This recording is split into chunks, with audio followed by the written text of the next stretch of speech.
Successful investors in any industry understand one thing, and that is the importance of having a written investment plan. Today I'm going to share with you exactly how you ought to plan for your investments in the cryptocurrency space, following our very own teaching on how to write an investment plan. It goes a little bit something like this. Every Friday at 5 p.m., I, if I'm single, we, if we're married, will invest $100, $200, $500, $1,000 into our cryptocurrency portfolio, which consists partially of a cash account and mostly of our actual cryptocurrency account on a certain exchange like Crypto.com or Coinbase. I'm going to walk you through this formula because that is a real investment plan.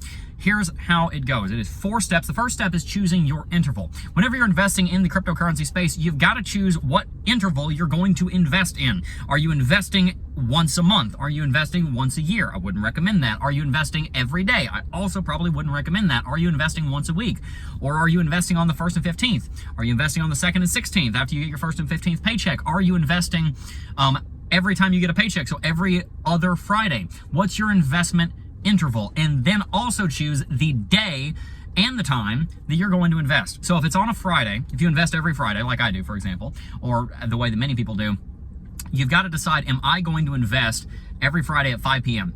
Am I going to invest every Friday at 8:30 a.m. before I go to work? Am I going to invest at 12:07 while I'm on my lunch break? You've got to set a day and a time, because what we're building here is a habit. The reason that we put a plan in place is so that we have a written strategy for building a habit that will lead us to something, in this case, a successful cryptocurrency portfolio. So we've got to decide on the day and the time. That's step 1. Step 2, we've got to decide on the amount that we're going to invest on each one of those intervals. Naturally, if you're investing once a month, you might be able to invest more than if you were investing once a day, which is why we first figure out how much what interval we're going to invest in. So let's say you're investing every Friday.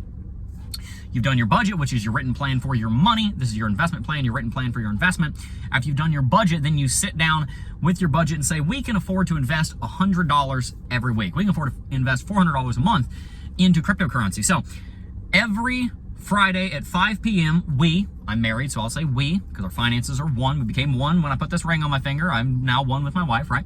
We will invest $100. So every Friday at 5 p.m., we will invest $100 into what? That's step 3, our cryptocurrency portfolio.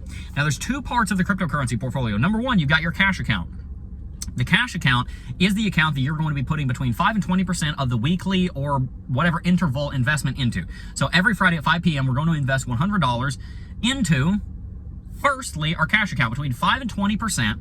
This is up to you, this is discretionary, but between 5 and 20% of what we put in every week or every interval, we're going to put into cash. This should go into a stable coin that is generating yield. Most stable coins will get you 5% right now, or into a high yield savings account. That's not the best option, because then you have to actually move the money out of the high yield savings account into the place that you're investing. So the best thing that you can do is keep the money staked in a stable coin on the exchange that you're doing your dollar cost averaging on. When the market is going up and when it's doing very well, we will be putting money into the cash account at the rate that we decide on in our investment plan. Now, the second and obviously most important part of our investment plan is the actual cryptocurrency portfolio. So we're going to put between 80 and 95% of the interval allotment. Step 1 was the interval, the second step was the allotment. The interval allotment of cash, between 80 and 95% of it is going to go into our actual cryptocurrency portfolio. And we're going to define that cryptocurrency portfolio thus. We're going to start out with Bitcoin. Do not invest in crypto without buying Bitcoin. Please don't do that. That's a terrible idea. That is not a strategy. So many people want to go out here and they want to take on a ton of risk. I'm going to go long on this meme coin. I'm going to go long on this small cap degen project. And you know what's going to happen? You're going to lose your freaking butt. You might get lucky this time. You might. You might even get lucky next time. You might even get lucky a third time. But eventually what's going to happen following that strategy of risking everything and betting the farm every single time into something that does not have a proven track record, you are going to end up losing your entire investment. It has happened to so many people. I have been in this space for nearly 7 years. I have watched hundreds of people lose their butts on dumb investments. The ones that had investments in Bitcoin and Ethereum continued in the game. The ones that lost everything in an altcoin, they quit investing altogether normally.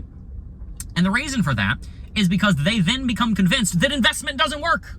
It's for the rich white man. It's for the rich. It's for the rich. The rich get richer. I'm screwed. I'm just a little guy. I can't get a... Woe is me. No, it's not the market's fault. It is your fault for not investing into something that you have a reasonable and logical belief will still be around in 5 years. XYZ coin that's on 6,000 on CoinMarketCap is not that. So we start off by buying Bitcoin. The largest part of our portfolio will be Bitcoin.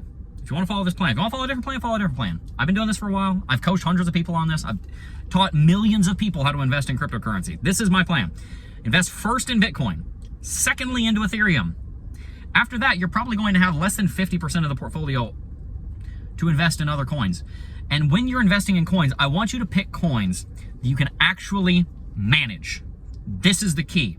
This is one of the reasons that people fail in cryptocurrency. They buy everything.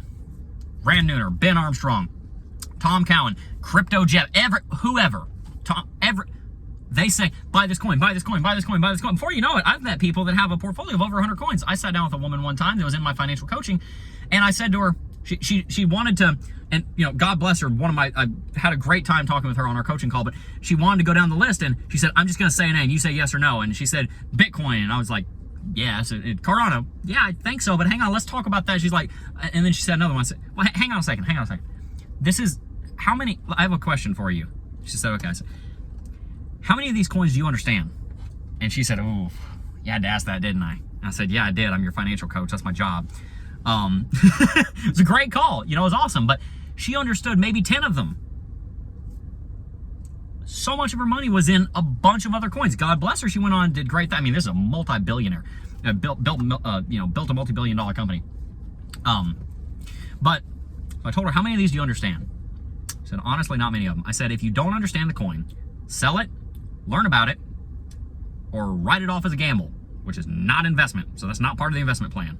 If you want to go gamble your money away, I recommend not doing that because it's going to turn into an addiction real fast, but it's not an investment. So the cryptocurrency portfolio part of our equation, we're going to start with Bitcoin, then Ethereum, and then maybe 3 to 7 other altcoins that we really understand and that are the leaders in their space. Chainlink, for example. Nobody is bigger than Chainlink doing what Chainlink does. Polkadot, for example. Nobody is bigger than Polkadot doing what Polkadot does. We are picking the best before we pick the underdog. We're betting on Apollo, not Rocky. I know the movie was written about Rocky, but guess what? He lost in the end. And I want your investments to succeed, right? That is step 3. We choose our cryptocurrency portfolio. And by the way, when the market starts to go into a large correction, what we do is we stop investing in the cash account first. And we put all of the funds into the cryptos. That allows us to dollar cost average in even more as the market's going down. And if the market continues to go down even farther beyond that point, we want to put more money in, then you've got the cash account, and you deploy some of the capital out of the cash account into the cryptocurrencies, increasing the amount you DC every week. Instead of $100 every week or every month, maybe it's $125. Where's the extra money come from? Not from your personal finances. We don't want to blow that up. It comes from the cash account. You saved for this opportunity. You don't have to therefore predict that the market's going to crash. You get to be opportunistic when it does, because it will. And so you deploy the cash, but you never drain the cash account to empty, ever. Asymptotically approaching zero, you can invest as the market goes down, but you never deploy all of the money in the cash account because the market can always go lower. Step 4 of our investment plan, the Crypto Jeb investment plan for cryptocurrencies, that is based on my, I don't know, 15 or 20,000 hours of experience doing this. We have to choose the exchange. And in the exchange, we're going to pick one thing as our most important facet. One thing is the most important when we choose the exchange. User interface, user experience, UI, UX. There's a reason that the 2 biggest exchanges in the game for fiat to cryptocurrency purchasing are Coinbase and Crypto.com. They both have the best user interface out there. And so the full investment plan goes like this. Every interval, let's say every Friday at 5 p.m., we, if we're married, I, if I'm single, we, married, will invest. It's an investment plan, not a divestment plan. You run this backwards and say, we will divest. That's how we do a divestment plan. I can make a video on that if you'd like. Just tell me down below. We will invest into our cryptocurrency portfolio, which we define as a cash account between 5 and 20% of the weekly allotment, or the interval allotment. 80 to 95% goes into the actual cryptocurrencies on Crypto.com, on Coinbase, what have you. That is a financially sovereign way to invest in the cryptocurrency space because it helps you to build a habit, It forces you to be disciplined. You're not changing the investment plan every single week. Custom work breeds inefficiency. We're not doing custom work every week. We're doing the same thing every week. And the process that I just outlined for you is the process that will lead you to being successful if you're consistent in it. And it allows for us to build the habit because we're choosing a cryptocurrency exchange that is very, very, very good at UI UX. It's easy to invest in. It's easy to divest on. Hopefully it helps you prepare tax documentation, whatever it may be. Make sure that you follow that plan. And if you do, you will set yourself up for the best possible chance at building wealth in the cryptocurrency space. Hope you enjoyed. If you'd like to see more content like this, hit the subscribe button. Peace.